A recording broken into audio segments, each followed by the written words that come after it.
after the war. The 100-Year War had finally ended. In the soft light of the morning after Sozin's comet, the world seemed to hold its breath. The air was warm and still over the battlefield where Avatar Aang defeated Fire Lord Ozai, and the dawn sky was painted with gentle golds and pinks. Peace, a fragile, long-awaited peace, began to settle across the nations. In the Fire Nation capital, Zuko was crowned the new Fire Lord, the tension and fire of the previous day giving way to hope. At his coronation, Zuko humbly declared the real hero to be the Avatar and promised to restore the honor of the Fire Nation, helping to rebuild a world based on love and peace. As he spoke these words, a new era was being born. That day, the war was finally over and healing could begin. Aang stood by Zuko's side during the coronation, quiet and thoughtful, still only a 12-year-old airbender who had carried the weight of the world. Now, at last, he could let that weight lighten. Katara, Sokka, and Toph watched with pride and relief from the crowd, their eyes tired but shining. The scars of war would not vanish overnight. There were cities to rebuild, families to reunite. But in that moment, everyone allowed themselves to hope.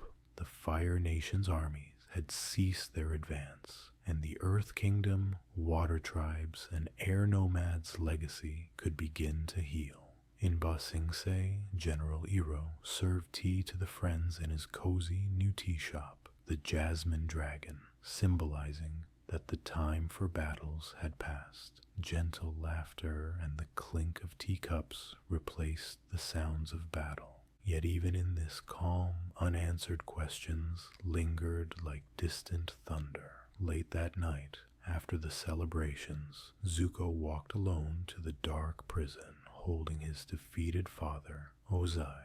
Only the dim glow of lanterns lit the corridor. As Zuko approached the cell, Ozai's golden eyes peered out from the shadows, full of silent fury, summoning courage in a trembling breath.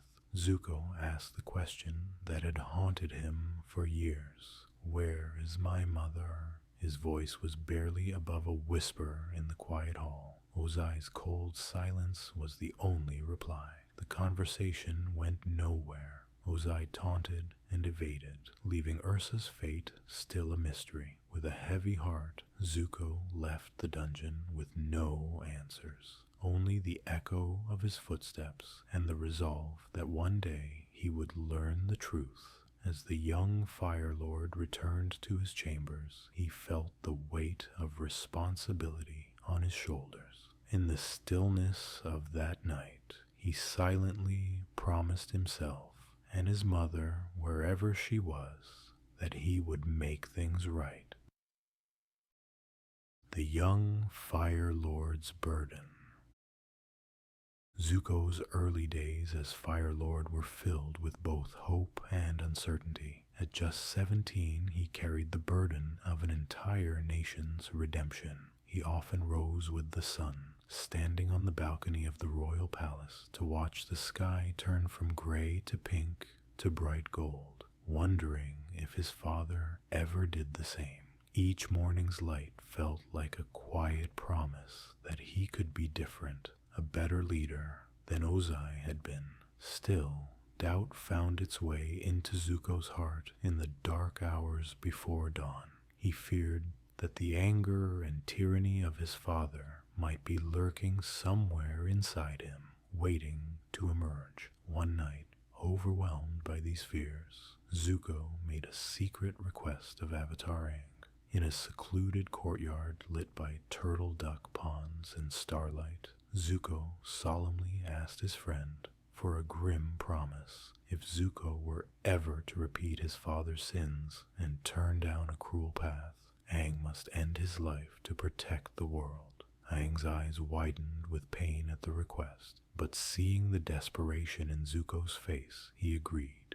This pact, this promise, hung unspoken between them, a a reminder of how determined Zuko was to never become a tyrant like Ozai. It was a heavy burden for both young men to carry, and they shared a quiet embrace afterward, the night breeze carrying their worries away into the swaying shadows of the palace gardens.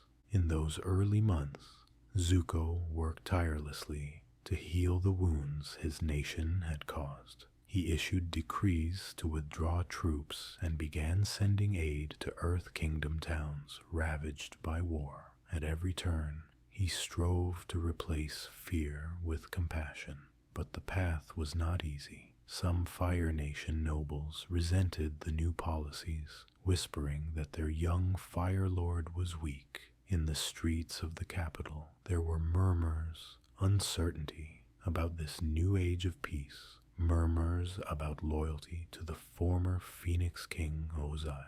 Zuko would walk among his people in disguise, hearing their honest opinions firsthand. Many were simply weary from war, grateful to lay down their weapons. Others struggled to adapt, clinging to old prejudices that had once justified conquest. Zuko met all of this with patient resolve and a gentle voice, assuring his people that their honor would be restored through kindness, not fear. Despite his outward confidence, Zuko privately struggled with loneliness. His greatest support, his uncle Iroh, had departed to run the tea shop in Ba Sing Se, giving Zuko space to grow on his own. His girlfriend Mai, who had stood by him through so much, became distant as the pressures of ruling consumed Zuko's time and attention. In secret, Zuko even found himself visiting Ozai in prison on more than one occasion, seeking advice from the very man he had deposed. These visits were done in the dead of night, Zuko's hood drawn up as he slipped past the guards to speak to Ozai through the bars. Ozai's words were cunning and manipulative, a father's poisoned counsel, but in his confusion, Zuko listened anyway. When Mai discovered that Zuko had been consulting his cruel father in secret, it wounded her deeply. Feeling betrayed and worried for Zuko's soul, Mai eventually left him, saying she needed time apart. Zuko watched her walk away through the palace gates one rainy evening, her red umbrella disappearing into the mist. He was left more alone than ever, with only his own conscience to guide him.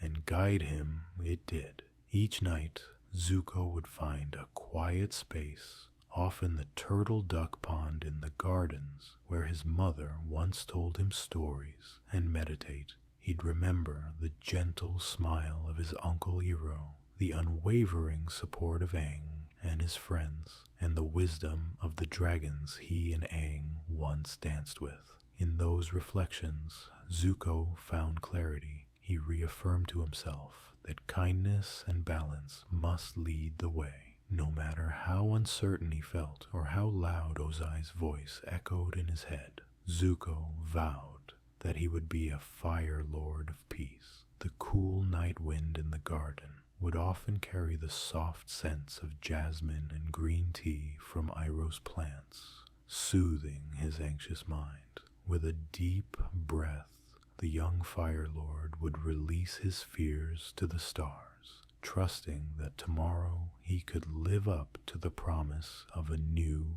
era. The Harmony Restoration Movement. Across the Earth Kingdom, the aftermath of war was both hopeful and complicated. Avatar Aang, now hailed as the world's savior, knew that true balance required more than ending Ozai's reign. It meant healing the divides between nations. So, only weeks after the war's end, Aang, Fire Lord Zuko, and Earth King Kui met together to discuss a bold plan. In the Earth King's re-coronation ceremony in Ba Sing Se, where King Kui reclaimed his throne from the shadows of the war, Aang proposed the Harmony Restoration Movement, a campaign to remove all Fire Nation colonies from Earth Kingdom lands and return the colonists to the homeland. This plan was meant to restore balance and right the wrongs of the past century. Zuko, eager to show the world the Fire Nation's sincerity, pledged to fully support this movement, saying he would do whatever it took to remove those colonies and repair the damage his ancestors had caused. Earth King Kwai and the citizens of the Earth Kingdom greeted the idea with cheers and tears of joy. Finally, they thought, they would have their land returned and their sovereignty respected. In the beginning, the Harmony Restoration movement proceeded smoothly. Letters were sent out to Fire Nation colonists informing them of the plan, and many of the newer colonies, those established late in the war, were eager to return home. Families packed their belongings onto ostrich horse carts, and Fire Nation airships ferried groups of colonists back across the sea to the homeland. For nearly a year, this process continued without major incident. There was a sense of optimism in the air. In villages that had been under occupation, Earth Kingdom citizens watched Fire Nation banners being respectfully taken down. They began repainting doors with fresh green Earth Kingdom colors. Aang and Katara traveled between towns, helping mediate farewells between neighbors. Often these farewells were amicable. Some colonists had grown fond of the local Earth Kingdom people and promised to write to them from the Fire Nation. Aang would smile hearing such promises, encouraged that friendship could blossom even during occupation. He believed that once the colonies were removed, the peoples could still remain friends across nations, and the world would be at peace. However, as the movement reached the older colonies, settlements that had existed for generations, unforeseen challenges arose. In one such colony, the oldest of all, Yudao, tensions began to simmer just beneath the surface. Yudao was not a barren military outpost or a temporary camp. It was a thriving city, the very first Fire Nation colony established by Fire Lord Sozin over a century ago. Over the course of 100 years, Fire Nation colonists in Yudao had intermingled deeply with the native Earth Kingdom population. They had built homes of wood and stone, planted gardens, and raised families. Children and grandchildren grew up not thinking of themselves as Fire Nation or Earth Kingdom. They were simply people of Yudao. Many were of mixed heritage, Earth Kingdom mothers with Fire Nation husbands, local earthbenders married to Fire Nation bakers, and children with spark in their eyes who could speak with both the lilting Earth Kingdom accent and the crisp Fire Nation cadence. These people had never even seen the Fire Nation homeland. To them, Yudao was home, the only home they knew. So when the order came for Yudao's Fire Nation colonials to leave, it was met not with relief, but with resistance and heartache. Families who had lived in the same house for 3 generations were told they would be uprooted. Earth Kingdom natives of Yudao, who had Fire Nation neighbors they loved like family, were told that those neighbors must be expelled. The decree felt like it would tear apart the very fabric of the city. Protests began to gather under the broad banyan trees lining Yudao's main streets. Earth Kingdom citizens of Yudao stood arm in arm with Fire Nation colonists, all shouting, "We will not leave our home." The slogan painted on protest banners in Yudao was simple and poignant. One city, one people. Fire Lord Zuko heard whispers of this unrest and realized he needed to see the situation for himself. Disguising himself in plain clothes, Zuko traveled to Yudao secretly, slipping away from the Fire Nation capital with only a small escort. What he found in Yudao shook him deeply. The mayor of Yudao, a stern but fair man named Morishita, welcomed Zuko and showed him the reality. In Yudao, Fire Nation and Earth Kingdom were completely intertwined. Zuko walked through neighborhoods where Fire Nation and Earth Kingdom families lived as one community, sharing meals, trading goods, celebrating festivals together. He saw a mixed family tending their forge. The father, a Fire Nation man, heated the metal with his fire bending, while the mother, an Earth Kingdom woman, shaped it with her hammer and tongs. Their young daughter, with her mother's green eyes and her father's fire-bending spark, ran around with sooty cheeks and a wide smile. Zuko watched this child help a neighbor, an elderly Earth Kingdom lady, carry vegetables from the market, and his heart ached with understanding. For these people, removing the Fire Nation half of Yudao would mean ripping families apart and destroying what had become a harmonious community. The young Fire Lord realized that the harmony restoration movement, though well-intentioned, was now causing the very discord it aimed to mend. Zuko made a difficult choice. He announced that the Fire Nation would withdraw its support for the forced removal of Yudao's residents. The harmony restoration movement, at least for this oldest colony, would be put on hold. Zuko believed there must be another path to peace, one that didn't force apart communities that had grown together. His decision was driven by compassion, but it sent shockwaves across the world. Earth King Kwai, upon hearing that Zuko had betrayed the plan, felt anger and fear. After all, from the Earth Kingdom's perspective, the Fire Nation's refusal to give up Yudao looked like an attempt to hold on to conquered land. Protests erupted in the Earth Kingdom against Zuko's reversal. Tensions ran high and old resentments flared. Avatar Aang, who had been a staunch supporter of the harmony restoration movement, found himself in a painful position. At first, Aang was shocked and frustrated by Zuko's change of heart. He and Katara rushed to Yudao to confront Zuko, hurt and confused that their friend seemed to be endangering the hard-won peace. When they arrived, they found chaos at the city's gates, angry Earth Kingdom demonstrators outside, fearful colonists inside preparing to defend their homes.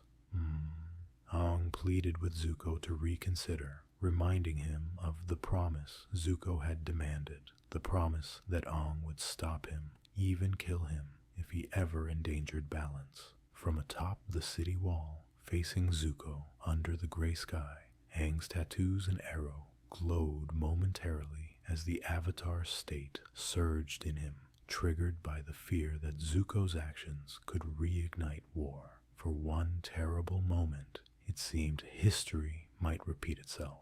Avatar Roku's failure to stop Fire Lord Sozin echoed in Aang's mind, urging him to strike Zuko down before it was too late.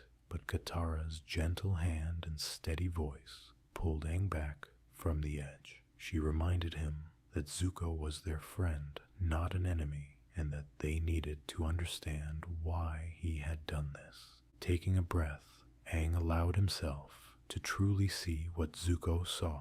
The Avatar visited the families inside Yudao, meeting people of all nations living as one. He saw an elderly Fire Nation grandmother tenderly braiding the hair of her Earth Kingdom neighbor's granddaughter. He saw Earth Kingdom and Fire Nation bakers together kneading dough for the evening's bread. This was what true balance could look like, not separation, but unity. Aang's arrow tattoos ceased to glow, and instead of anger, a profound empathy filled him. He understood that the world was changing in ways the past avatars hadn't seen. Meanwhile, Earth King Kwai, feeling betrayed and determined to assert Earth Kingdom's sovereignty, ordered his army to mobilize. Columns of green-armored soldiers marched toward Yu Dao behind the royal Earth Kingdom banner. The freedom fighters, rebels like Smellerbee and Longshot, who had fought alongside Jet, also took matters into their own hands, vowing to liberate the city themselves if Aang couldn't resolve the stalemate quickly. War balloons and tanks creaked back into motion. It was as if the dark days of the war were returning. The battle for Yu Dao loomed, a clash neither side truly wanted, but seemed inevitable. On one side, the Earth Kingdom army camped in forests outside the colony, torches flickering through the night and catapults at the ready. On the other, Zuko's Fire Nation garrison inside Yu Dao stood nervously on the walls, joined by citizen volunteers of both origins prepared to defend their homes. In the distance, the ragtag freedom fighters prepared to strike as well. The air itself felt thick with dread and the weight of century-old grudges. When the first blow fell, a battering ram crashing against Yu Dao's gate as a distraction, while a giant drilling machine bore through the city wall, pandemonium erupted. Earth Kingdom soldiers flooded toward the breach, while Fire Nation and Yu Dao citizens rushed to hold the line. In the streets, neighbors shielded neighbors, regardless of nationality. Aang and his friends leapt into action to stop the fighting, trying desperately to prevent casualties on all sides. Sokka and Toph managed to disable the Fire Nation's tanks from within, their teamwork honed by countless adventures. Katara used waves of waterbending to douse fires and block advancing troops, even riding a surge of water up to Earth King Kuei's war balloon to confront him face to face. With a firm but respectful plea, Katara convinced the Earth King to come down to the city and truly see the people he was about to uproot. When Earth King Kuei stepped off his war balloon and into the streets of Yu Dao, he was struck by the sight of unity amidst the chaos. An Earth Kingdom man was shielding a Fire Nation child with his own body. A Fire Nation woman was tending the wounds of an Earth Kingdom soldier who had been knocked down in the fray, pressing clean bandages to a bleeding arm. All around, the supposed enemies were not enemies at all, just ordinary people caught in the middle. The Earth King's proud stance faltered as he realized this fight was not black and white. High above, Avatar Aang knew it was time to end the madness before any more blood was shed. With a deep, calming breath, he entered the Avatar state, his tattoos shining brilliantly. Drawing on the power of earthbending, Aang split the very ground between the opposing forces, raising a colossal ridge of earth that separated the Earth Kingdom army from the city. The rumbling was terrifying and awe-inspiring, and it brought the battle to an abrupt halt. Soldiers on both sides fell back in astonishment, and a sudden stillness fell over the battlefield, a silence broken only by the distant crackle of a few remaining fires and the soft sobs of frightened children being comforted by their parents. Standing atop the newly formed stone barrier, bathed in the golden light of the setting sun, Avatar Aang gently lowered himself from the Avatar state. He extended a hand to Zuko and another to Earth King Kuei, inviting them to stand beside him on the divide. With quiet, firm words that echoed in the evening air, Aang spoke to both leaders and all those gathered. He explained that the world had changed too much for the old boundaries to remain rigid. The four nations, water, earth, fire, and air, would always be distinct in their cultures, but after a century of intermingling, They were now like the four elements in a stream, flowing together, inseparable in many places. The Avatar's voice was calm and clear, carrying the wisdom of his past lives and the compassion of his own young heart. He said that separating people by force would only sow hatred, not harmony. Balance, he had learned, did not require isolation. In fact, true balance might mean different peoples living together in peace. As Aang's words hung in the air, a gentle breeze stirred, as if the world itself sighed in relief. Earth King Kuei gazed at the city of Yudao below, truly seeing it for the first time. The interwoven lives, the combined families, the proof that unity was possible. He slowly nodded, tears of humility in his eyes, and declared that he needed to rethink his approach. On the other side, Zuko removed his war helm and stepped forward, reaffirming that his decision to protect Yudao's people came not from a desire for conquest, but from a desire for lasting peace. In that moment, the Earth King and the Fire Lord, former enemies, bowed to each other on the high ground of the earth that Aang had raised. They agreed to talk instead of fight. The watching soldiers lowered their weapons. The battle for Yudao was over before it truly began. Over the following days, negotiations replaced conflict. Representatives from Yudao, including that young mixed heritage girl Zuko had seen at the forge, and community leaders of both fire and earth backgrounds, sat at the table with Zuko, Aang, and King Kuei. They discussed a new path forward, one that acknowledged both the wrongs of colonization and the reality of the world as it now was. They decided that Yudao would not be emptied or abandoned. Instead, it would become an example of how the nations could coexist. The Fire Nation colonists who wished to stay in the Earth Kingdom could do so, but their city would no longer be a Fire Nation colony under Fire Nation rule. It would be a city of its own, belonging to neither Fire Nation nor Earth Kingdom alone, but to its own people. Coalition governments were established in many of these formerly contentious areas, with local councils made up of representatives of both nations. In Yudao, the new council included the Fire Nation mayor and an Earth Kingdom governor, jointly guiding the city's future. Similar arrangements began to take shape in other colonies that had integrated populations. The Harmony Restoration movement, as originally envisioned, collapsed, but out of its end grew something new and perhaps more harmonious. For Avatar Aang, this outcome was a revelation. He had clung to the idea of keeping the four nations separate as they had been in Avatar Roku's time, thinking that was the way to preserve balance. But now he saw that balance could also mean unity. As he stood in Yudao's central square one afternoon, watching children of all nations play together, a Water Tribe boy and a Fire Nation girl chasing a ring-tailed lemur in giggling delight, Aang felt a deep sense of peace.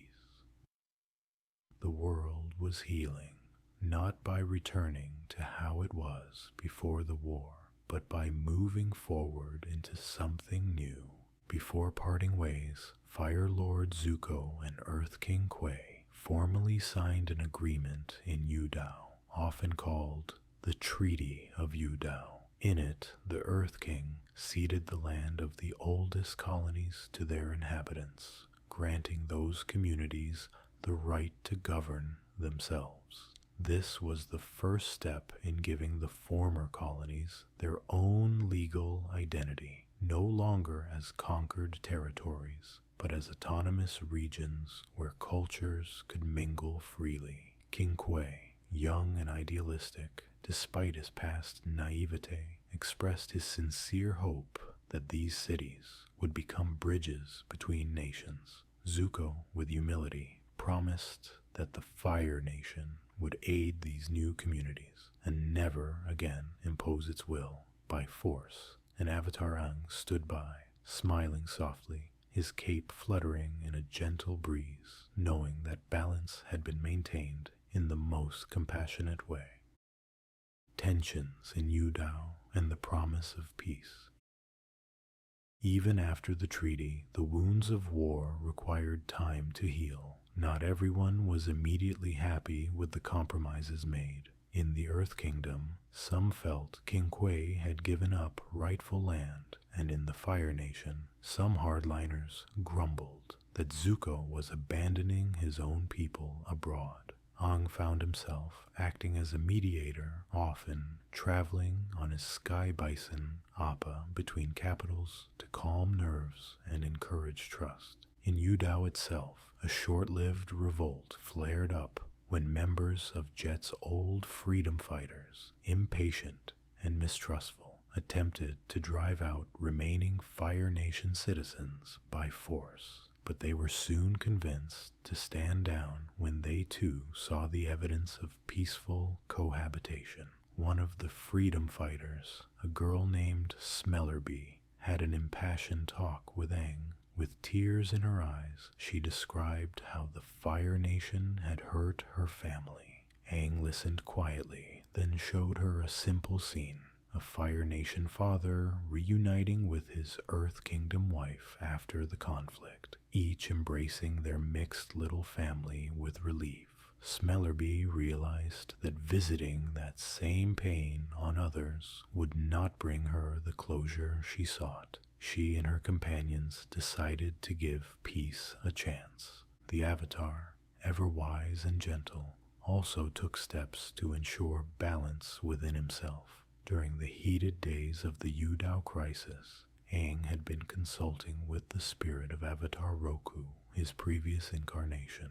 Roku, who was also Fire Lord Zuko's great-grandfather, urged Aang to remember the cost of mercy in his own life. Roku's mercy to Fire Lord Sozin long ago had indirectly led to the war. Feeling conflicted, Aang ultimately chose to sever his connection with Avatar Roku's advice on this matter, trusting his own instincts of mercy and friendship. This was a deeply personal decision for Aang, one made in quiet meditation beneath the boughs of a lion turtle-shaped tree in the forest outside Yudao. The spiritual stillness he achieved there guided him to trust in the goodness he saw growing in the world around him.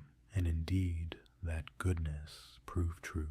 Within a few months, life in Yudao began to normalize. Markets reopened, selling a delightful mix of goods, Fire Nation spicy Komodo sausage, and Earth Kingdom sweet onion banana juice, all in the same stalls. The city held a celebration to honor the unity of its people. Lanterns of red and green were strung up in the streets, glowing together in the twilight. Aang and his friends attended, blending in with the joyful crowd. Katara danced with Aang under the lantern light, and for once, Aang wasn't the Avatar or the great hero. He was just a boy enjoying a quiet evening with the girl he loved. Zuko, too, visited Yudao discreetly, smiling to himself as he saw formerly fearful citizens laughing and sharing food with one another. It gave him hope that his own nation could learn from this example. As the night of celebrations in Yudao deepened, Zuko and Aang slipped away for a moment to talk. They found a peaceful spot on the city wall overlooking Yue Bay, where gentle waves lapped at the docks. The full moon's reflection shimmered on the water, and Aang was reminded of Princess Yue's sacrifice, which had given that moon its life. The two young leaders spoke softly, voices nearly drowned by the whisper of the sea breeze. Zuko thanked Aang for believing in him and not giving up during the crisis, admitting that at one point He truly feared Aang might fulfill the awful promise and strike him down. Aang shook his head with a reassuring smile, placing a hand on Zuko's shoulder. He told Zuko that he saw light in him, the same light Uncle Iroh always spoke of. They agreed their journey wasn't over. Much work remained to truly heal the world, but they took comfort in knowing they would face that future as friends and allies. High above, the moon watched them, and if you listened closely, you might have heard a gentle sigh of approval in the wind, as if the spirits themselves blessed this hard-won friendship. The events at Yudao came to be known as the Promise, after the solemn vow Aang had made and ultimately chose not to fulfill in the way Roku expected. Instead, the promise evolved. It became a promise that the next generation, Zuko, Aang, and all their friends, would find new solutions and create a better world than the one they inherited. Out of the pain and tension of Yudao was born the seed of an idea that would reshape the world's future. An idea of a place where people of all nations could live together in harmony. But before that idea could fully bloom, there remained personal quests to resolve and new shadows to dispel in the aftermath of the war's end. Not all scars of the war were geographical or political. Some were deeply personal, etched into the hearts of those who lived through it. For Zuko, the mystery of his mother's fate was a wound that had never healed.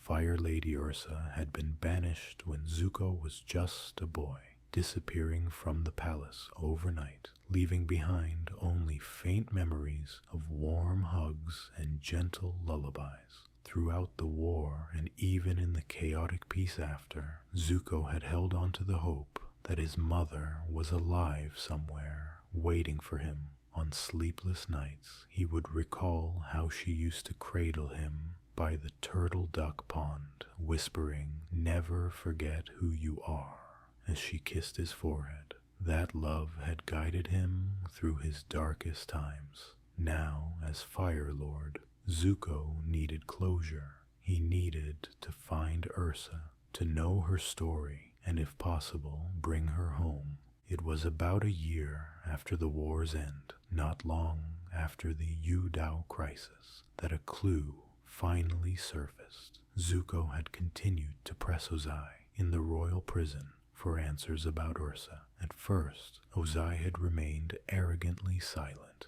but over time, whether out of boredom or some cunning agenda, he dangled bits of information before his son. During one tense visit, Ozai presented Zuko with a letter that Ozai claimed was written by Ursa long ago. The contents shocked Zuko. It suggested that Zuko's real father was not Ozai, but a man from Ursa's past. Zuko felt the world tilt under his feet. Was his whole identity a lie? Ozai only smirked, refusing to clarify truth from deception. But hidden in that cruel bait was a genuine lead references to Ursa's hometown, a modest Fire Nation village called Hiraha, nestled in a forest far from the capital. Determined and anxious, Zuko resolved to journey to Hiraha, to trace his mother's footsteps. He knew he couldn't do it alone.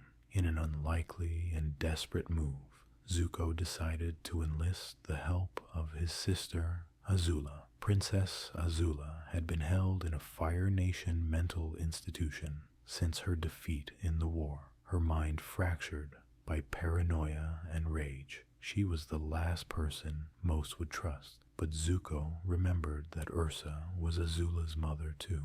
Perhaps, he thought, Azula might possess knowledge or insight, or at the very least, the drive to find Ursa that matched his own. Visiting Azula in the asylum was harrowing. She glared at him with wild eyes, blue flames crackling at her fingertips in warning.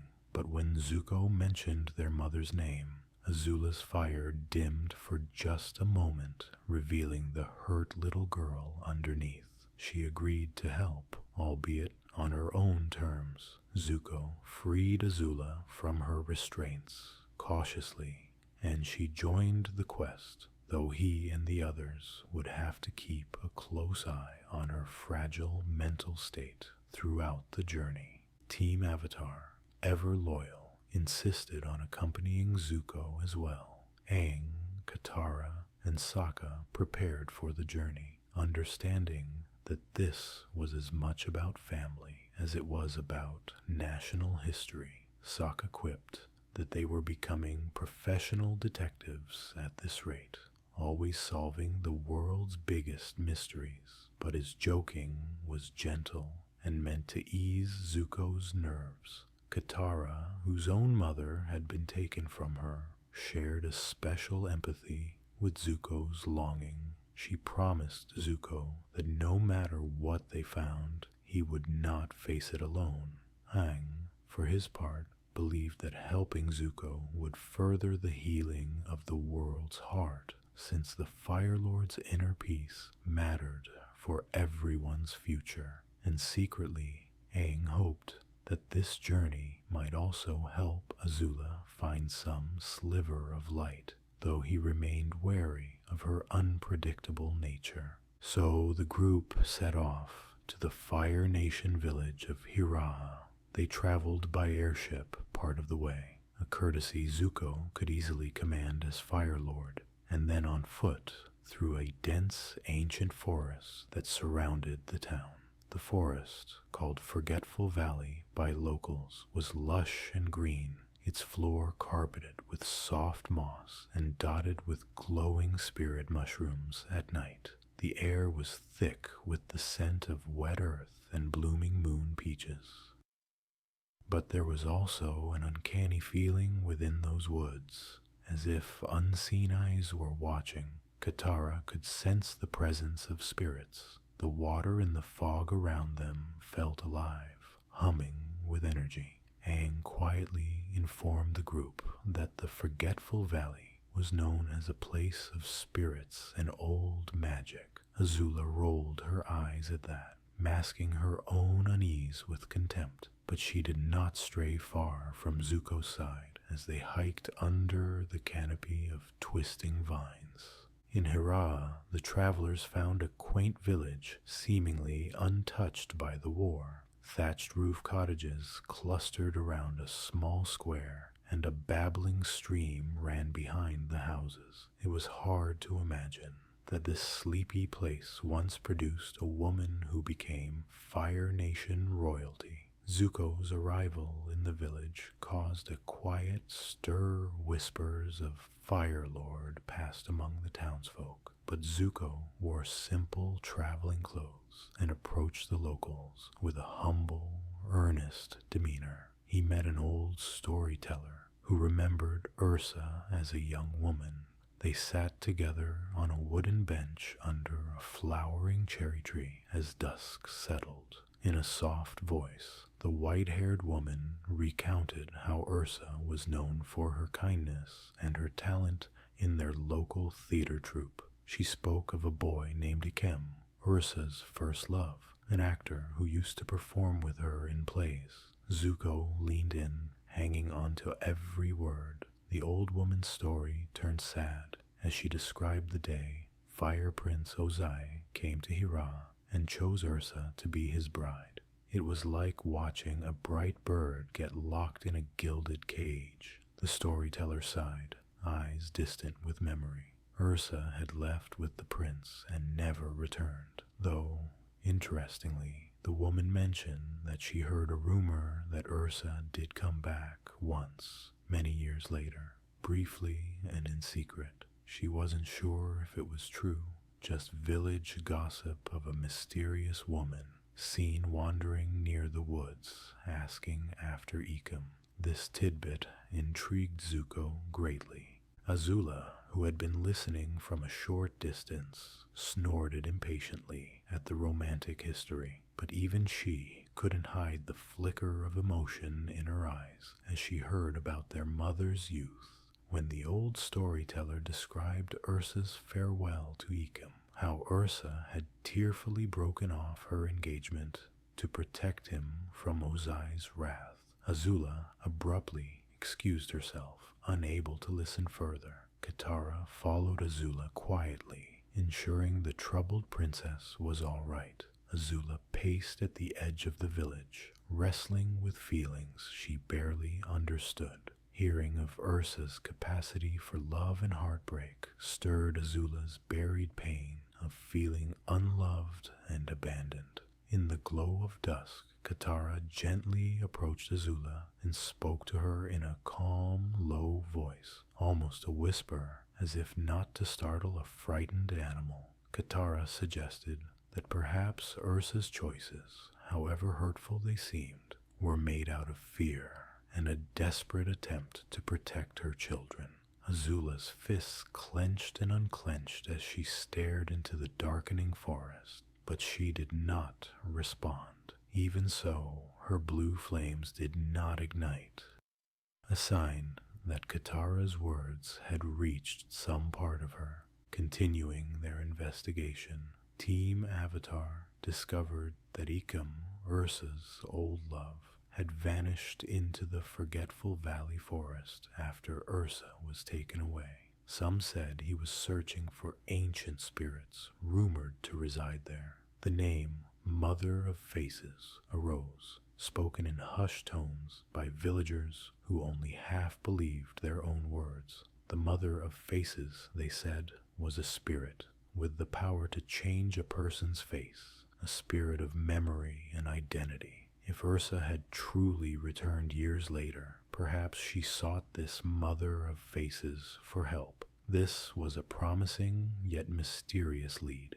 Aang, being the bridge between worlds, closed his eyes and tried to feel for the presence of such a spirit. The forest itself seemed to respond. The fireflies danced in unusual patterns, and a distant wolf's howl echoed, strangely melodic and beckoning. Zuko and the team ventured into the forgetful valley by night, guided by little more than intuition and faint spirit signs. The towering trees were draped in veils of luminescent fungus that glowed pale blue, lighting their way. Every so often, a gentle, tinkling laughter, as of some sprite, would ring out and then fade among the ferns. Magical pools dotted the forest floor, their surfaces so still and mirror-like that it was hard to tell where water ended and air began.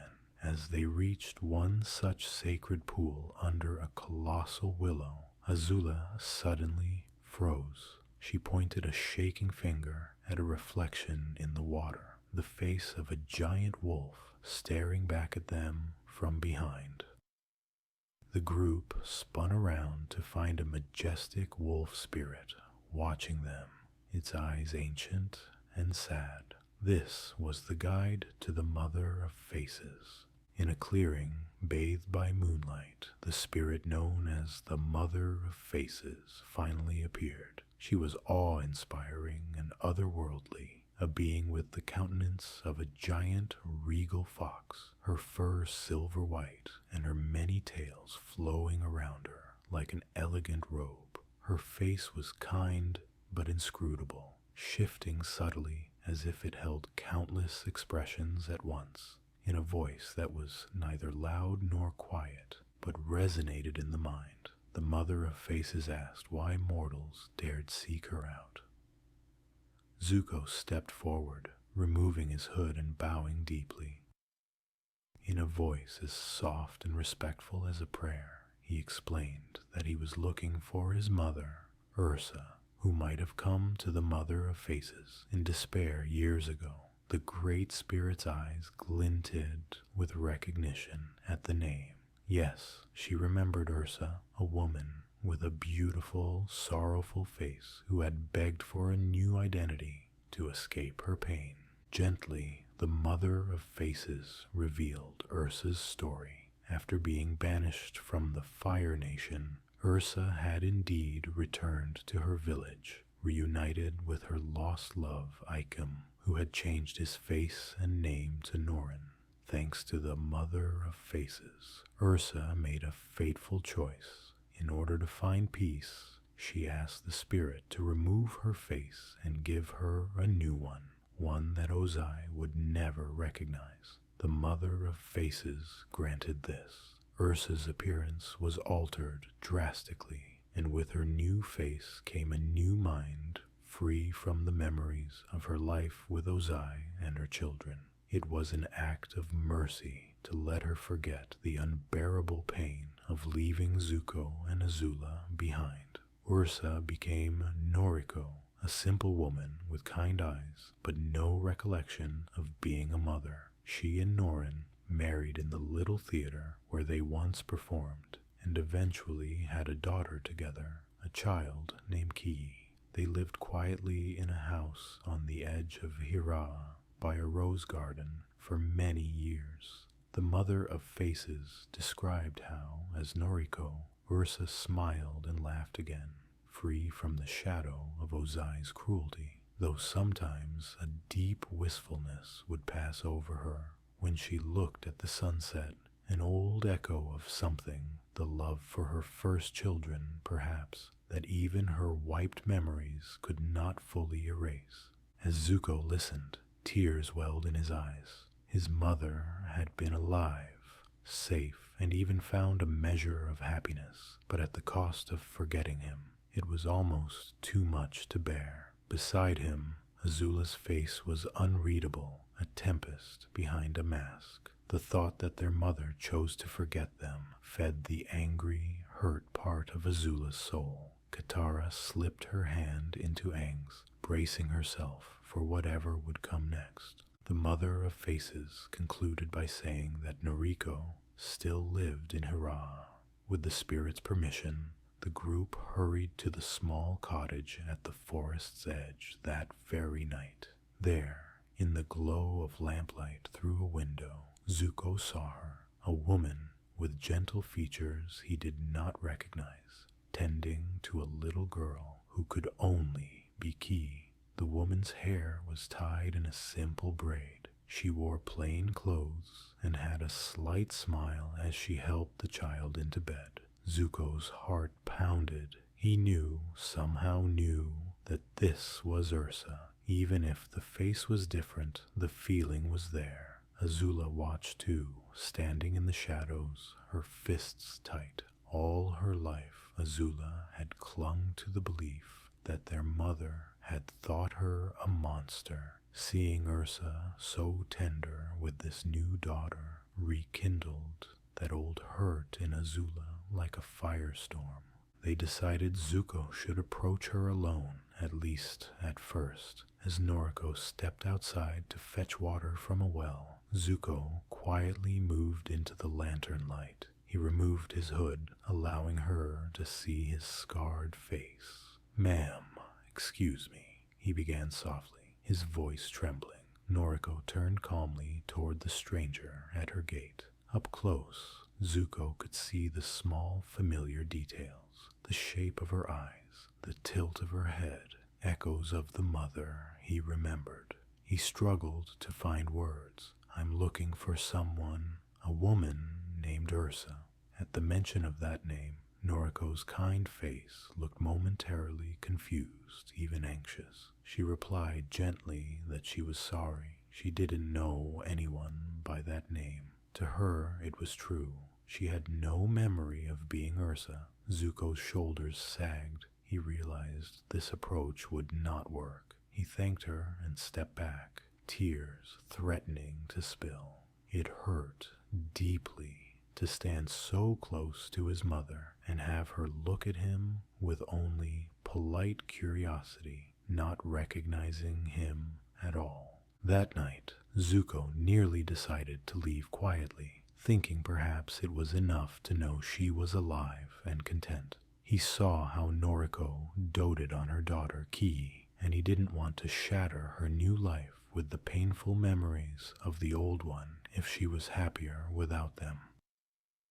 But Norin, formerly Ikum, who had realized who Zuko really was, stopped the Fire Lord as he lingered outside town. the gentleman urged Zuko not to walk away. "She deserves to know you," Norin whispered, "and you deserve to have your mother back." His words gave Zuko courage. The next evening, Zuko returned to the cottage, this time with Azula at his side and the rest of Team Avatar waiting nearby for support. In the humble living room of Noriko's home, lit by the flicker of a small hearth fire, Zuko removed his hood again and said softly, "My name is Zuko. I think I'm your son." Noriko gasped and took a step back, confusion and shock twisting across her unfamiliar face. Little Ki peeked out from behind her father, looking wide-eyed at the strangers.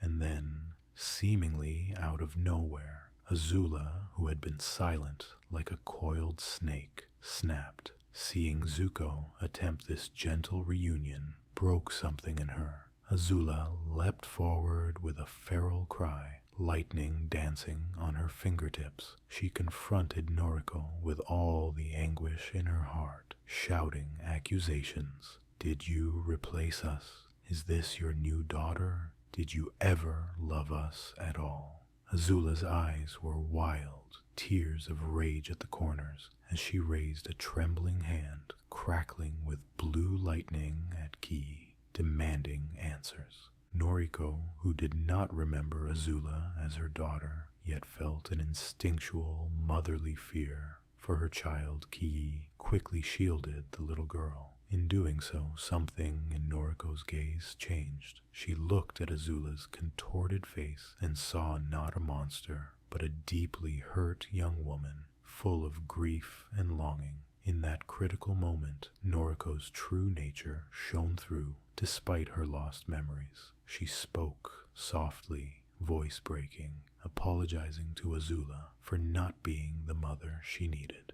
"If I truly am her, if I am your mother," she said haltingly, "then I am so sorry. I'm sorry I didn't love you enough." These words hung in the air, raw and honest. Azula's lightning fizzled out, her fury halted by sheer emotional confusion. All her life, Azula had imagined Ursa's return in 1,000 ways, most often with condemnation or indifference, but an apology, regret, it disarmed her completely. Azula's lips trembled, and for a heartbeat, she looked like a lost little girl. Zuko carefully stepped between Azula and their mother, and Azula did not resist as he gently lowered her arm. In the heavy silence that followed, Azula's face crumpled. She turned and fled into the night, unable to handle the intensity of what she felt. Zuko let her go for now, knowing she would need time,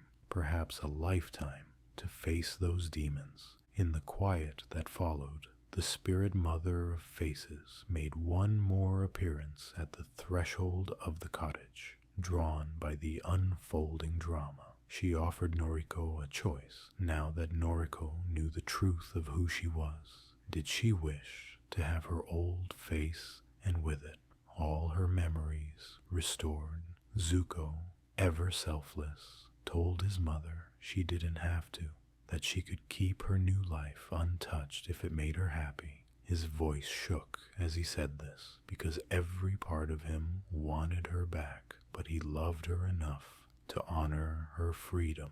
Noriko looked at Zuko, truly looked at him, and in his gold eyes and scar, she saw something familiar, something precious. She realized she wanted to remember her son and daughter, even the painful parts. With tears glistening, Noriko, Ursa, nodded to the spirit and said yes, she wished to remember. The mother of faces swished her many tails, and in a soft glow, restored Ursa's face and memories. Zuko watched in awe as the features of the mother he knew gently re-emerged. Her eyes, now the warm amber he remembered, her smile, hesitant but real as recognition flooded back. Ursa, truly Ursa now, looked upon Zuko with a mixture of overwhelming joy and sorrow. She knew him.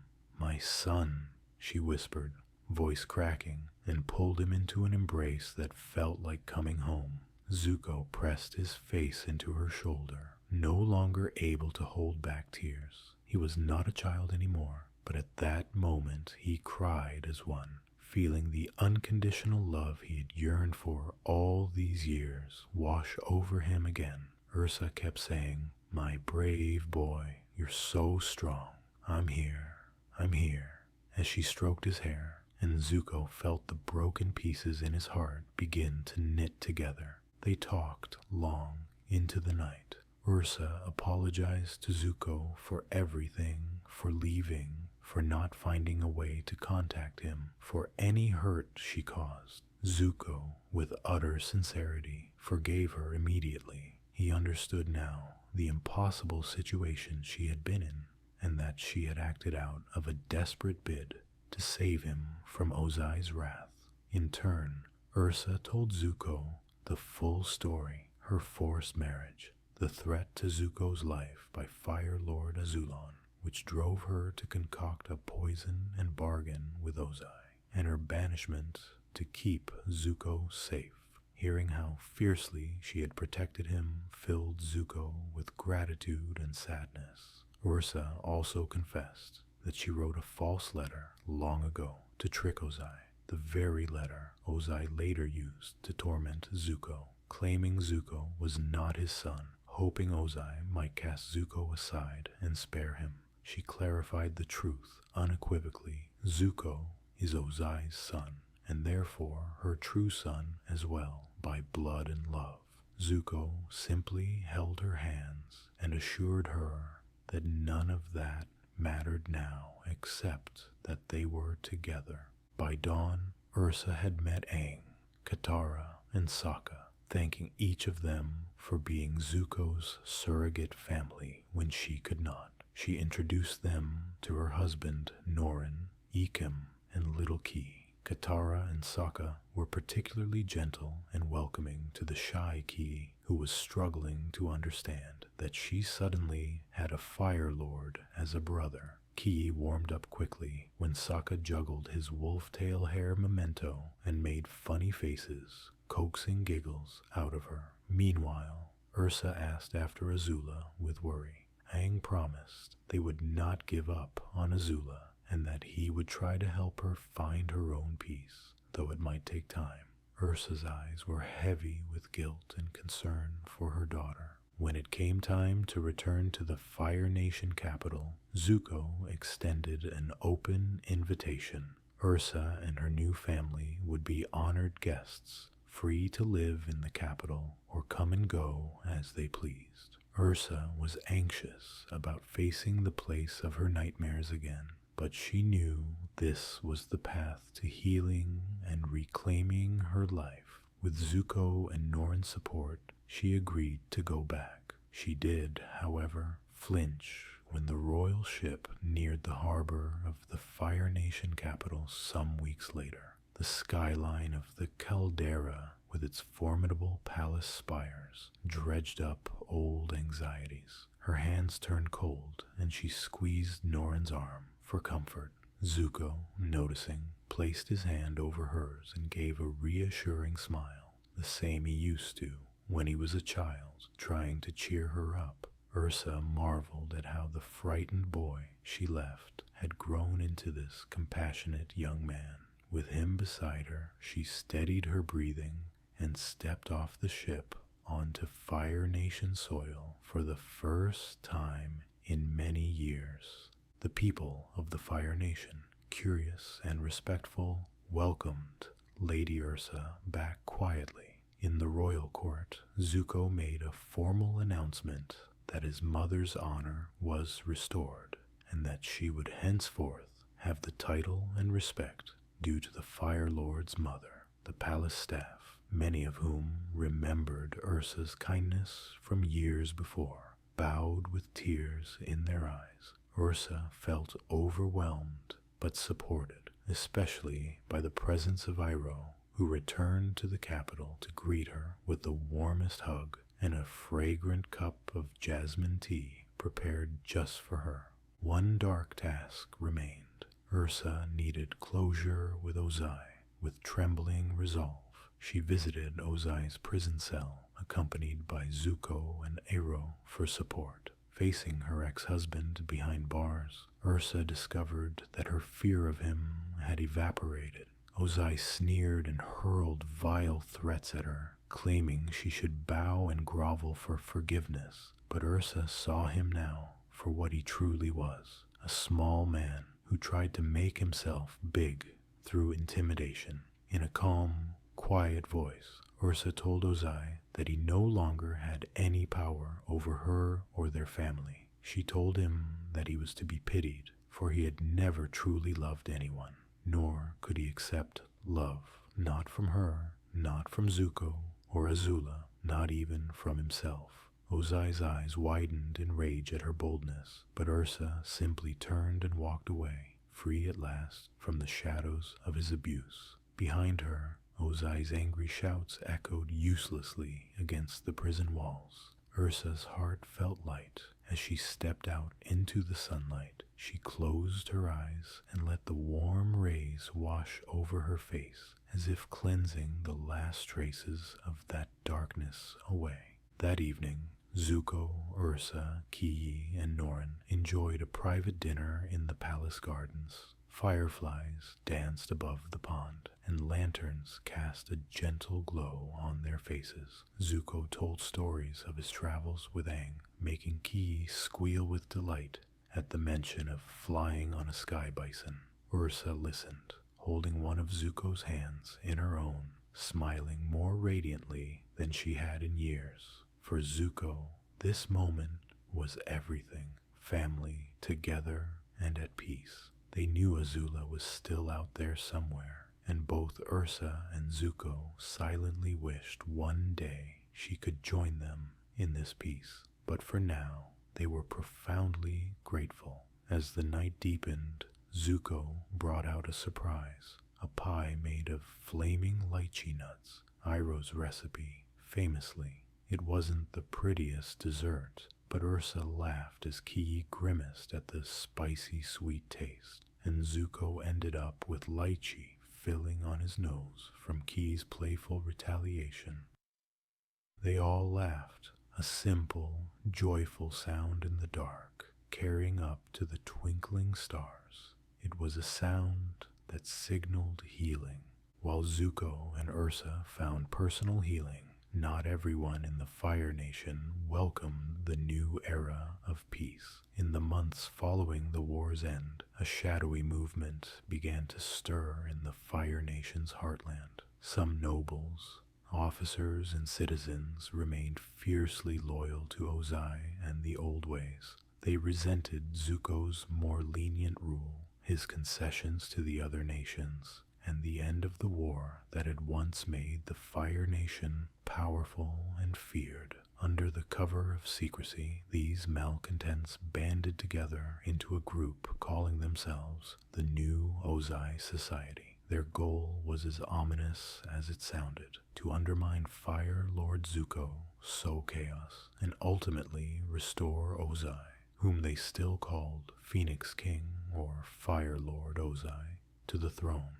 At first, the New Ozai Society operated in the shadows, spreading propaganda in whispers and anonymous pamphlets. They would graffiti slogans like "Ozai will rise" in alleyways at night, or hold clandestine meetings in the back rooms of tea houses, their members disguised. The leader of this movement was none other than Ukano, the former governor of Omashu, renamed New Ozai during the war, and father of Mai Zuko's ex-girlfriend. Ukano felt Zuko had betrayed the Fire Nation's supremacy, and bitter over his own loss of status, he became determined to dethrone the young Fire Lord. Quietly, he gathered sympathizers and plotted in the dark of his estate, where Ozai's defeated portrait still hung proudly on the wall. Ukano and his followers believed that only by instilling fear could the Fire Nation be strong again, and they were prepared to create that fear themselves. The threat of the New Ozai Society did not fully reveal itself until strange events started occurring in the Fire Nation capital. Children began to go missing from their beds in the dead of night. It started with rumors. A family would wake up to find their young son or daughter gone without a trace. A faint wisp of smoke, the only clue. Panic gripped the capital streets in a way not felt since wartime.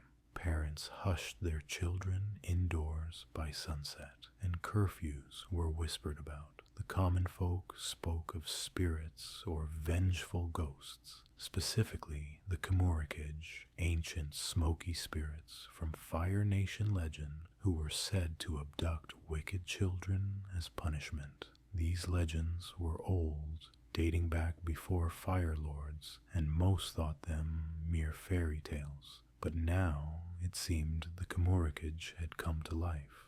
Eyewitnesses claimed to have seen dark, misty figures on rooftops or slinking through alleys at midnight, women-shaped wraiths with glowing eyes, vanishing in a swirl of black smoke when pursued. Fire Lord Zuko was deeply troubled by the disappearances. He personally visited the families of the missing children, apologizing and promising to do everything in his power to find their little ones. Aang, who at that time had been visiting the Southern Water Tribe with Katara and Sokka, received a distressed request for help from Zuko. Without hesitation, Aang left the comfort of the South Pole and flew back to the Fire Nation, arriving under the cover of night on his glider. Reuniting with Zuko, Aang saw the young Fire Lord's face etched with worry and exhaustion. These kidnappings struck at Zuko's heart. He saw echoes of his own childhood suffering and would not allow harm to come to his people's children. Alongside Zuko's own investigations, Mai, who had broken up with Zuko some time before due to trust issues after the colony crisis, also found herself drawn into the mystery. Her little brother, Tom Tom, was among the kidnapped children. Mai, typically stoic and unflappable, felt a fear unlike any she'd known when her brother vanished from his room, a single black soot handprint left on the wall. Though Mai and Zuko were estranged, they now worked side by side to uncover the truth. Mai's sharp intellect and knowledge of her father's activities became crucial. She suspected Ukano's involvement as she noticed him sneaking out late and receiving cryptic messages.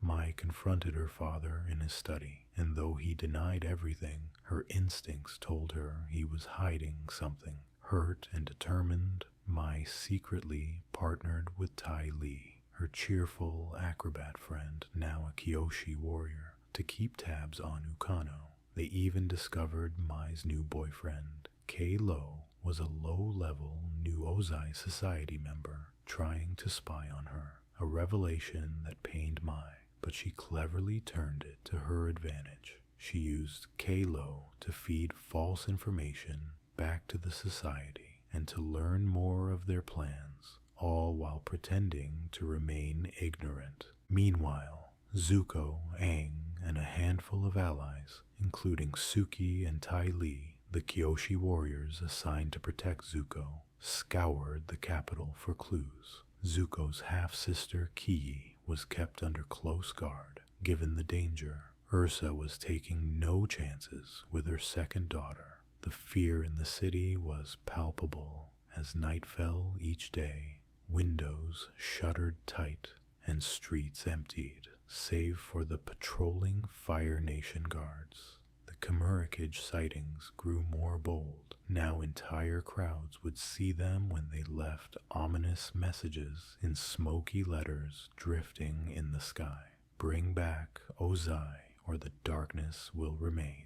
One such message read, chilling the populace. It was clear these were not true spirits, but very real threats in disguise. Aang, delving into Fire Nation history, confirmed that actual Kamurikij spirits hadn't appeared in the human world for centuries. Thus, whoever these spirits were, they were human. The likeliest culprit was the new Ozai society, using fear and superstition as a weapon against Zuko's regime. One fateful night, the crisis hit home for Zuko in the most painful way. Despite all precautions, little Ki was kidnapped from right under the royal family's nose. The clever impostors waited until Zuko himself had tucked Ki into bed and left to tend to an urgent matter until Ursa had dozed off in a nearby room, weary from stress. In a swirl of black smoke, Azula, clad in dark robes and a mask, masquerading as a Kamurkage, slipped into the palace and spirited Ki away. By the time Zuko realized something was wrong, it was too late. Ki was gone, and a devastated Ursa could only cling to the doll Ki dropped, tears in her eyes. Ursa's worst fears had come to pass, and she looked to Zuko in desperation. Zuko felt as if he'd failed his family again, but steeled himself. He would not lose another sister. Now that Zuko knew Azula was involved, he deduced it when one of the spirits that took Ki fired blue lightning at him during the abduction, a signature of Azula's deadly bending. His resolve to end this grew even stronger. With grim clarity, he understood that Azula, still struggling with her inner turmoil and delusions, was likely orchestrating these attacks not merely to free Ozai, but to prove a point to Zuko. Perhaps she wanted to show that fear was the only way to control people, or perhaps she wanted to push Zuko into becoming like Ozai by making the city fall into chaos. In a twisted way, Azula believed she was helping Zuko become a stronger Fire Lord by forcing him to embrace ruthlessness. Fire Lord Zuko and Avatar Aang formulated a plan. Rather than reacting with panic and harsh decrees, which Azula was likely trying to provoke, Zuko decided to use strategy and compassion. He publicly addressed the citizens, acknowledging their fear and apologizing for the distress, but urging them to hold on to courage and help each other. He refused to institute martial law, knowing that's what the enemy wanted, evidence of his tyranny. Instead, he increased protective patrols and asked Aang to help investigate spiritually while he himself tried to flush out the new Ozai society on the ground. As the city reached a boiling point, Azula made her next move.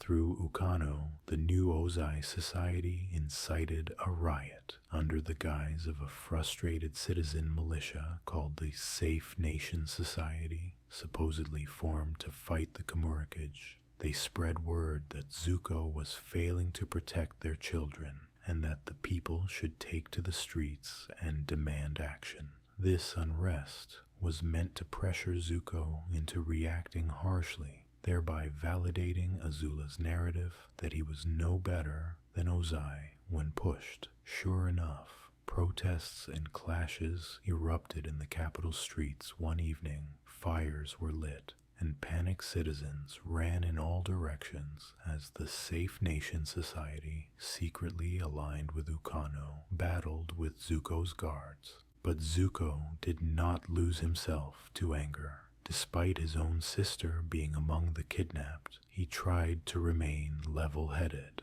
Aang and the Kyoshi warriors discovered an underground hideout beneath the old Fire Sage Temple, where the children, including Tom Tom and Ki, were being kept. In a daring and precise operation, Suki and Tai Li incapacitated the ordinary New Ozai Society guards, while Aang used airbending to whisk the children out of their dark holding cell to safety. Mai, confronting her father Ukano in the midst of the turmoil, convinced him to see reason, pointing out that the society was endangering innocent children, including his own son. Ukano, heartbroken at realizing Tom Tom had been used as a pawn, finally relented and even turned on Azula's agents to help free the kids. Mai looked on as her father surrendered to the authorities, a mix of disappointment and sad pride in her eyes, knowing he had at least helped rescue the children at the end. Underground, Zuko faced Azula in a final confrontation among the flickering shadows of lantern light and swirling smoke. Azula, donned in her terrifying Kamurikage disguise, laughed as Zuko confronted her. She taunted him, saying that by reacting to the fear she spread, he had proven her right, that to maintain order, he would have to rule through fear, just like Ozai. Zuko, breathing steadily, disagreed. He spoke to Azula, not with anger, but with pity and love. He told her she didn't have to do this, that she could come home, that he forgave her for the hurt she caused, and that together they could find a better path. Azula's composure cracked. For a split second, the mask of self-assured malice fell, and the deeply wounded girl peered out. But Azula's habit of deflection reasserted itself. With a cry, she attacked, lightning flashing and blue flames roaring in the confined space. The siblings fought fiercely, blue fire against golden flame, the cavern trembling with their power. But Zuko didn't truly want to hurt Azula. He mostly defended, trying to tire her out. Azula, by contrast, was fighting for what she believed was her destiny, to show Zuko the truth of power, or perhaps to claim it for herself. Ultimately, the battle ended inconclusively. Azula, ever cunning, realized her plans had failed. The children were freed, Ukano's forces were scattered, and Zuko hadn't transformed into a tyrant. In a last exchange, as they both panted in the smoky air, Azula sneered that Zuko was weak and that one day the Fire Nation would turn on him for it. Zuko, instead of lashing back, simply said quietly, "I'm sorry you're hurting, Azula. I truly hope you find peace." Hearing this, Azula faltered, eyes wide with confusion and perhaps a glimmer of pain. Before Zuko or Aang could capture her, Azula summoned a thick cloud of smoke and vanished into the tunnels. Like a candle flame snuffed out in the dark, she escaped into the night, her ultimate fate uncertain. Zuko watched the place where his sister had disappeared, a mix of relief and sadness in his heart. He knew Azula was still out there, but he also sensed that some small part of his message might have reached her. At the very least, she had seen that he would not become the kind of ruler she expected. He would forge his own path. In the days that followed, the Fire Nation capital slowly returned to normal. The kidnapped children were reunited with their families in emotional scenes at the palace courtyard. Tom Tom ran into Mai's arms, and she held him tight, silently swearing never to let such harm come to him again. Ursa wept openly with joy as Ki was returned to her, covering her face in kisses, while Zuko and Norin stood by, smiling with deep relief. The citizens learned the truth, that the Kamurikage had been a ruse, a plot by extremists. This revelation dispelled the supernatural terror that had gripped them. Many were shocked to find Princess Azula was involved. Rumors spread of her madness and her disappearance, turning her into a figure of both fear and tragic fascination. Zuko, in a public address atop the palace steps, apologized to his people for the turmoil. He took responsibility for not foreseeing such internal strife and promised to do better. But he also gently reminded them that fear was not the Fire Nation's way forward. In his calm voice, he spoke of how courage and unity had saved those children, how ordinary citizens and loyal friends had come together to stop the true villains. He he reaffirmed his vision of a fire nation that could be strong and honorable without oppressing others or itself. To many in the crowd, Zuko's humility and earnestness shone clearly. They saw not a weak boy, but a young man of strength, tempered by compassion. Even some who had privately sympathized with the new Ozai society found their hearts moved and their doubts eased. The capital erupted in supportive cheers by the end of his speech, proving that Zuko's bond with his people had only grown stronger through this trial. In private, after order was restored, Zuko reflected on the ordeal. It had tested him in ways he never expected, facing his sister, facing a challenge to his leadership from within, and protecting those he cared about without succumbing to rage or despair. Late one night, Zuko walked through the quiet palace gardens with Aang, the two of them carrying paper lanterns that bobbed gently in the breeze. The danger had passed, and with it, a certain heaviness lifted from Zuko's shoulders.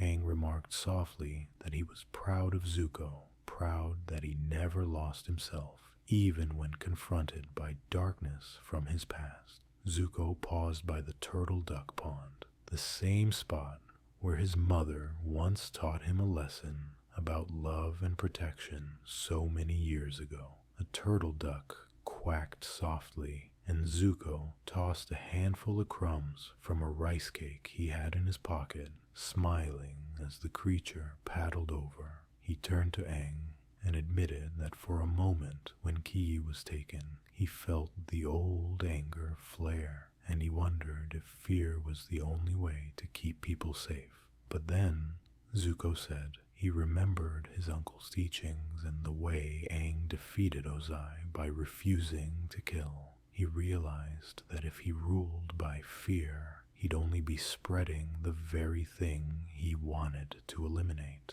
Aang nodded, understanding well the struggle between power and compassion. They vowed together to keep guiding each other and their nations toward balance, no matter the challenges. As for the new Ozai society, it disintegrated with Ukano's arrest and the exposure of their plots. Those members who had been duped by the Kamurikage Act were ashamed of their part in terrorizing their own city. Many quietly renounced such extremist views. Ukano himself, though imprisoned, received visits from Mai. In one emotional meeting, Mai sternly told him how deeply he had hurt their family and dishonored their nation. Ukano broke down in tears, promising that he truly thought he was doing the right thing for the Fire Nation, but now realized he'd been wrong. Mai, ever composed, simply said that he'd have a lot of time to think about making amends, and that perhaps the most honorable thing he could do now was accept the consequences with dignity. Despite her stoicism, Mai's hands shook slightly as she left the prison. Ty Lee gently took her arm, reminding her that even as one family bond falters, others strengthen, hinting at Mai's friendships and maybe reconciliation with Zuko in time. Ursa, after recovering from the shock of Ki's abduction, found a newfound strength in herself. She saw that even in crisis, her son Zuko led with a kind heart, and it filled her with pride. Inspired by Iroh's advice to face her fears with unclouded eyes, Ursa made the decision to confront her past head-on, which she did when visiting Ozai's cell, as mentioned. Following that confrontation, Ursa truly felt free. She embraced her role at court, not as a fearful exile returned, but as Lady Ursa, an advisor of kindness and empathy. Her presence in the palace became a source of comfort to Zuko and to many who worked there, a reminder of the humanity behind the grandeur. Sometimes, in the afternoons, Ursa would organize little outings for the palace children, including Ki and Tom Tom, among others, to play in the royal gardens. Servants and guards would pause and smile at the sight, something so normal and heartwarming that had been absent during the war. The dark legacy of Ozai was steadily being replaced by the warm legacy of a family that had endured and healed. With the immediate turmoil settled and each nation gradually stabilizing after the war, the time came to look outward, to the future of the world. The Harmony Restoration Movement's conflict had shown Aang and Zuko that simply separating the nations wasn't the ultimate solution. True harmony required a new way for people to live together. The idea began to take shape that the mixed colonies like Yu Dao could be more than just exceptions. They could be the model for a new kind of society. Slowly, a grand vision formed. What if there were a land where people from all four nations lived together in peace as citizens of a united world? In a historic gathering in the Fire Nation capital, Avatar Aang and Fire Lord Zuko sat down with Earth King Kuei to discuss this revolutionary concept. The discussions were held in an open-air pavilion overlooking the palace's dragon bonsai gardens under gentle sunlight. Scrolls and maps were spread across a low table. Toph was there too. Ever straightforward, she had come to represent her new metal bending school and the interests of some Earth Kingdom citizens who were pro-integration, as were representatives from the water tribes, Hakoda from the southern tribe, and Arnuk from the northern, to ensure all voices were heard. Together, these leaders envisioned transforming the former Fire Nation colonies into something entirely new. Earth King Kuei, having learned from past mistakes, agreed to cede certain territories, specifically the land of the older colonies along the western shores of the Earth Kingdom, to a new sovereignty. This was not done lightly. It was an act of trust and forward thinking unparalleled in history. In return, Fire Lord Zuko renounced any claim to those lands as Fire Nation territory. Instead, those lands would become a fifth nation, born from the mix of all four. They drafted the plans for the United Republic of Nations, a country where membership was open to anyone, benders and non-benders alike, of any ethnicity, who believed in coexistence and unity. It would be governed not by a monarch, but by a council of representatives from each of the four nations, so that no one nation ruled over the others. Aang's heart swelled with hope at this idea, a true realization of the balance he sought, where all nations could come together as one without losing their unique cultures. The first capital of this united republic was to be established at the largest of the former colonies, a place that had grown from a village into a bustling town due to joint Fire Nation Earth Kingdom industrial efforts. This was known colloquially as Cranefish Town, situated on the shores of a bay that opened westward into the sea. Cranefish Town had boomed in the years after the war. The Earthen Fire Refinery, a joint venture between Fire Nation and Earth Kingdom entrepreneurs, had drawn workers from all over. As a result, Cranefish Town was already a melting pot, humming with activity and invention. Walking its streets, one could see Fire Nation business owners and Earth Kingdom engineers conversing over bowls of noodles, Water Tribe fishermen selling their catch at the docks, and even some of the first air acolytes, people adopting air nomad teachings, setting up a little soup kitchen to serve the poor.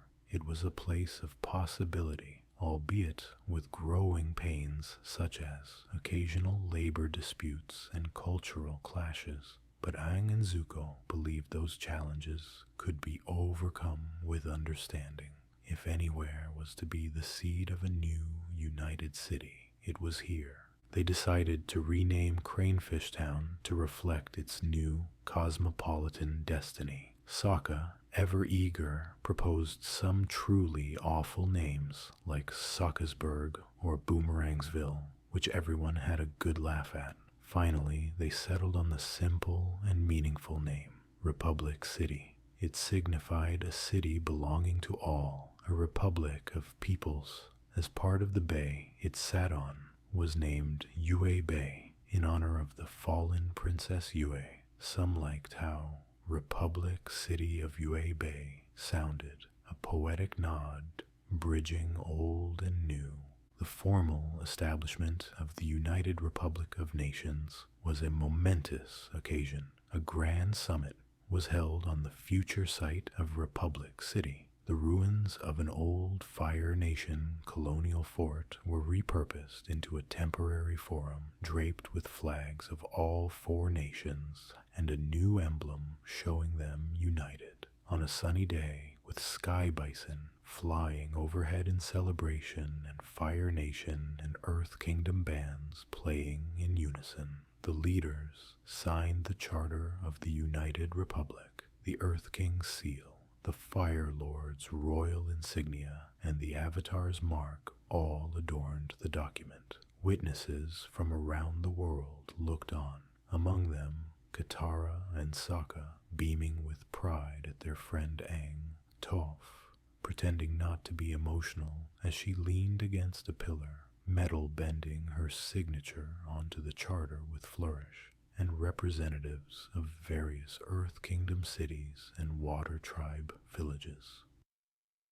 There was also a humble man from the Air Acolytes named Gyatso, named after Aang's mentor, who stood to signify the Air Nomad legacy. When the ink dried, a cheer erupted, not the roar of conquest or victory, but a genuine cheer of hope and camaraderie. The people present could feel that they were witnessing the dawn of a new era, one built on friendship rather than fear. Avatar Aang gave a speech, or rather, he tried to, but halfway through, he got choked up with emotion, talking about how this new city would be a beacon for the world. Katara gently squeezed his hand and continued for him, eloquently describing how far they all had come from the dark days of war to this bright morning of unity. Together, they spoke of how this city would honor the spirits of the past by learning from mistakes and would honor the future by embracing change and innovation. Republic City, in its early days, was as energetic and unruly as a child growing fast and in unexpected ways. Aang spent a lot of time there, helping guide its development. He used earthbending to help raise the foundations of new buildings and waterbending to carve canals through the city for transport and plumbing. With Zuko's help, he established the Republic City Council, initially composed of himself representing air nomads, a member appointed by Zuko for the Fire Nation, one by Quay for the Earth Kingdom, and delegates from the Water Tribes. They often held their meetings outdoors in the construction site of what would become Republic City's Central Plaza, joking that decisions made under the open sky were less likely to be short-sighted. People from every nation came pouring into Republic City to seek opportunities. Inventors and engineers came to set up workshops, emboldened by the city's need for modern infrastructure. Indeed, the city soon boasted electricity in its streets, satomobiles, an early kind of automobile, being tested on its roads, and airships docking at its piers, all signs of technological progress. Skyscrapers of steel began to rise. their frames erected by teams of earthbenders and metalbenders working in harmony. One could hear the mix of languages in the bustling marketplaces, the bartering cries of water tribe fishermen, the chants of Earth Kingdom construction crews, and the polite greetings of Fire Nation merchants. Benders and non-benders lived side by side, though not without occasional friction. At one point, a bender supremacist movement did emerge, with some benders claiming they deserved special treatment, but Avatar Aang and his allies addressed that swiftly, promoting laws that protected non-benders and hosting public festivals to celebrate everyone's contributions. Aang even founded an air acolyte temple on the outskirts of the city where non-benders could learn air nomad culture and serve the community, reminding all that one didn't need bending to have a meaningful place in this society. Fire Lord Zuko also played a crucial role. He worked closely with Earth King Kwai to oversee the peaceful transfer of lands and the fair treatment of those who chose not to join the United Republic. Some colonials opted to return to the Fire Nation or stay under Earth Kingdom rule, and those wishes were respected.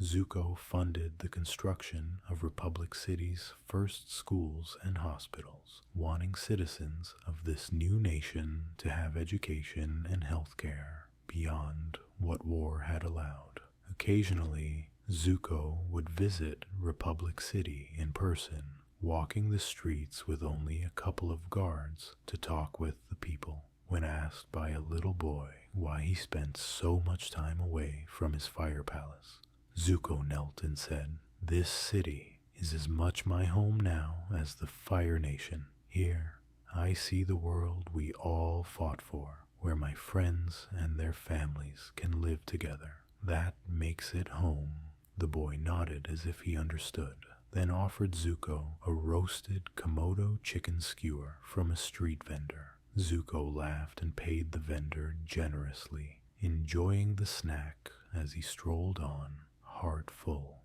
One of the most symbolic moments in Republic City's early history was the unveiling of a grand statue of Avatar Aang. The United Republic citizens, wanting to honor the Avatar who had spearheaded peace, commissioned Fire Nation and Earth Kingdom artisans to collaborate on a statue. The result was a magnificent bronze likeness of Aang in his air nomad robes, holding his staff with a serene and determined expression on his young face. They placed this statue at the entrance of Yue Bay on a small island so that it looked over the harbor, a silent guardian of the city. The statue's unveiling ceremony was held at sunset, and as the last bits of the covering were pulled away, the bronze caught the golden light brilliantly. Aang, who was still very much alive and a bit embarrassed by a statue of himself, stood next to Katara on the docks watching. Katara squeezed his arm and whispered teasingly, "Look, Twinkletoes, you're a giant." Aang blushed but smiled, knowing the statue wasn't just about him. It was a symbol of peace victorious. The people cheered as the statue was revealed, its silhouette standing tall against the orange sky and glistening water. Sky bison flew in playful loops around it. A few young airbenders from the air acolytes had begun to master the art of airbending by then and joined in the aerial display. That night, as lights began to twinkle in the newly built streets of Republic City, Aang and Zuko sat together on a balcony overlooking the bay. In comfortable silence, they watched the statue of Aang out in the water, illuminated by soft lanterns at its base, and beyond it, the infinite stars above. Zuko poured jasmine tea, Hero's favorite blend, for both of them from a simple clay pot. The steam curled into the night air. So much had changed, and yet the gentle rituals of tea and companionship remained a comforting constant. Zuko finally broke the silence, quietly saying, "We did it. We actually did it." Aang turned to him, the tattoos on his forehead catching a bit of moonlight, and grinned softly. "Not alone," Aang replied. "We all did it, together."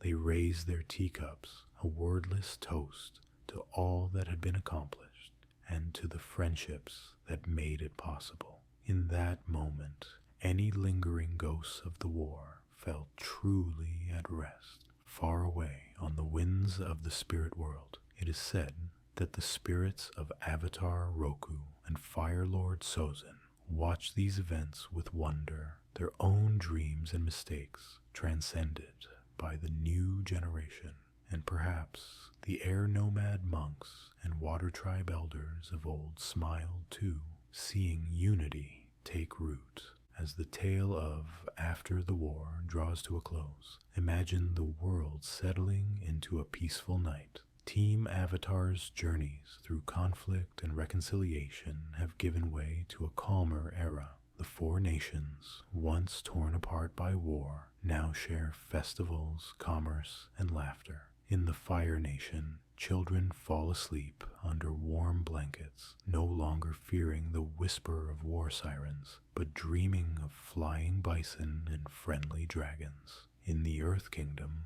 farmers tend their evening fires with contentment, knowing the soil will not be scorched by raids come morning. The water tribes gaze at a moon restored to serenity, Princess Yue's spirit watching over them, and feel balance in the tides. High on Air Temple Island near Republic City, new air acolytes and young airbenders practice calm breathing as they end their day, cherishing the nearly lost air nomad ways that have found life again. Our friends Aang, Katara, Sokka, Toph, Zuko, and their loved ones each have found their place in this healing world. They still meet often, gathering for proverbial tea times, courtesy of Iroh, either in Ba Sing Se's Jasmine Dragon, or at Zuko's palace, or in the park at Republic City. Their conversations these days are about schools being built, funny incidents like Momo, Aang's winged lemur, stealing fruit pies from a baker's cart, or Boomy, King Kuei's pet bear, learning to dance during music night. Even small problems like a freight mix-up at the Republic City harbor now seem trivial and manageable compared to the weight of ending a war. The bond between them is unbreakable, forged in hardship and now thriving in peace. Katara and Aang often take quiet walks together along the Serenity Lake at the outskirts of Republic City. At dusk, Katara bends the water into shimmering shapes, perhaps recreating the vision of Tui and La, the moon and ocean spirits, playfully swirling around each other. Aang chuckles, twirling a small gust of air to make the water figures spin.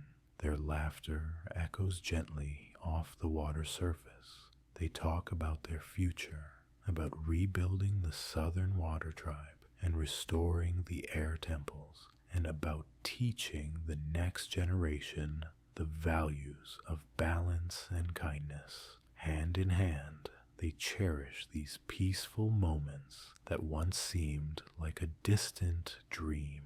Toph, ever the pragmatic friend, though she'd never admit to sentimentality, has started an academy for metal benders and earthbenders in the city. In the evenings, after making her students practice seismic sensing until they drop, she lounges on the steps of her academy, bare feet, feeling the comforting vibrations of a city alive. Sometimes she senses Aang flying overhead, or Sokka clumsily sparring with guards in the distance, and she smirks. Life is good, she might murmur to herself before heading inside, where a comfy chair and perhaps a heartfelt letter from her parents, with whom she's reconciled, awaits. Sokka, always the storyteller, has found a kind of second calling as an ambassador between groups in Republic City. He loves regaling mixed crowds with the definitely not exaggerated accounts of how he and his friends saved the world. You might find him at a campfire by the bay, dramatizing the scene of Zuko's coronation or the final battle. Little children from all nations sit wide-eyed as he paints pictures with words of Iroh summoning dragons or Toph inventing metal bending. And though some details grow fantastical, the heart of the story remains, and the lessons of unity are passed on. When the kids fall asleep, Sokka carefully tucks a blanket around them and tiptoes away, the crackling of the dying fire accompanying him as he goes to meet Suki, who's training a new batch of Kyoshi warriors to serve as Republic City's peacekeepers for a well-earned midnight snack.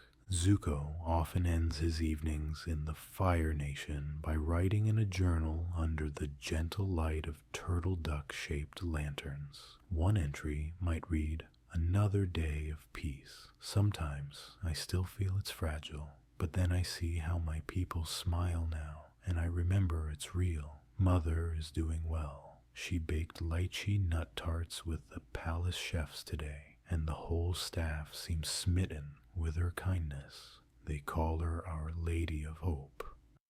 She hates the fuss, but I secretly love that they love her. Father remains silent in prison, and that's all right. I no longer need anything from him.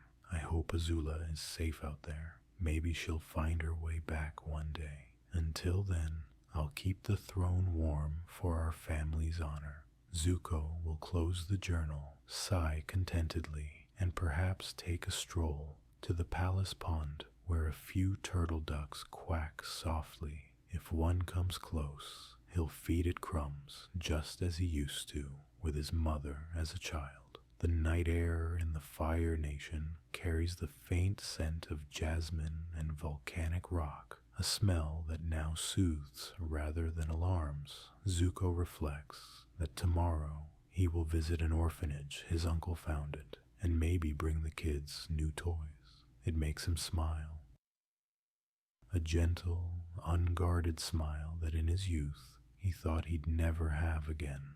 And Uncle Iroh, he divides his time between the spirit world and the physical, or so it's rumored. Some evenings, the sky in Bussing Sea's upper ring seems to glow a bit more golden near the Jasmine Dragon, and those in the know say that's when Iroh is sitting in the spirit of his tea shop, enjoying a perfectly brewed cup and savoring life's simple beauties. In Republic City, the pro-bending arena will one day be built, and the roar of crowds will be heard. But that's another story for another time. For now, all is calm.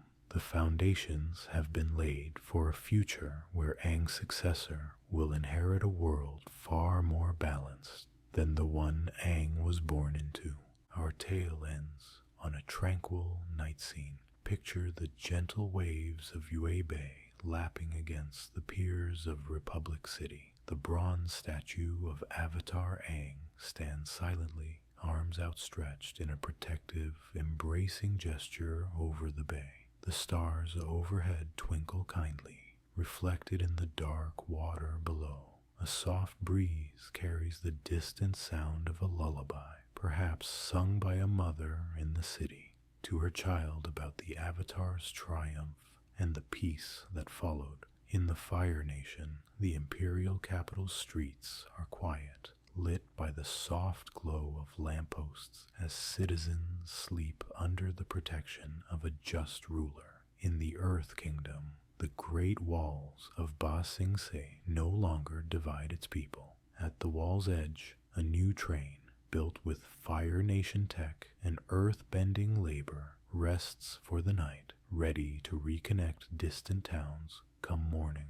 The northern water tribe's moonlit, icy towers glisten, and the southern tribe's rebuilt village homes stand secure and warm.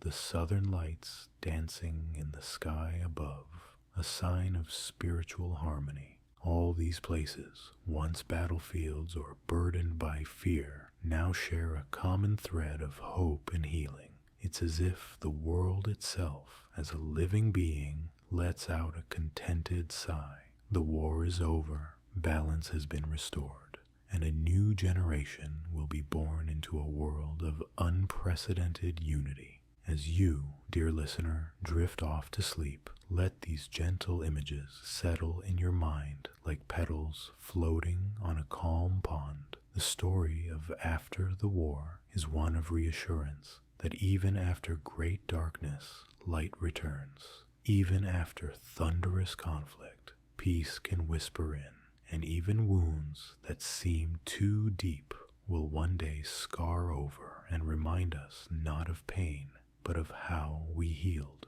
Breathe softly and imagine the cool night air of the air temples, carrying the distant chiming of wind bells. Feel the warmth of the Fire Nation's morning sun that will greet Zuko and Aang as they continue guiding the world. Hear the faint splash of water tribe oars on a placid sea, and the rustle of Earth Kingdom leaves in a valley once scarred by tanks, now growing green and wild again. All is well. The Avatar watches over the world, not in battle, but in guardianship of peace. Our friends are safe, their journeys made them wise, and their burdens are lighter now. In this whispered lore by the glow of your imagination, know that harmony and balance are not just legends, but realities that caring hearts can achieve. The story assures us that things can change for the better, that reconciliation follows strife, like dawn follows the long night. Now, let your own spirit find balance. With each slow, gentle breath, release any lingering tensions. They are as transient as a passing storm. Envision yourself gliding on the back of a fluffy sky bison under a blanket of stars. The world below, calm and asleep. You are weightless and peaceful, guided by a soft voice that says, everything is connected and you are part of the balance. You are safe. Thank you for listening to this tale. May your dreams carry you softly to the 4 nations, where you too can soar among the dragons, dance with the moonlit waves, build unshakable bonds, and awaken to a bright new morning. Sleep well, dear listener. The war is over and the world is at peace. Good night.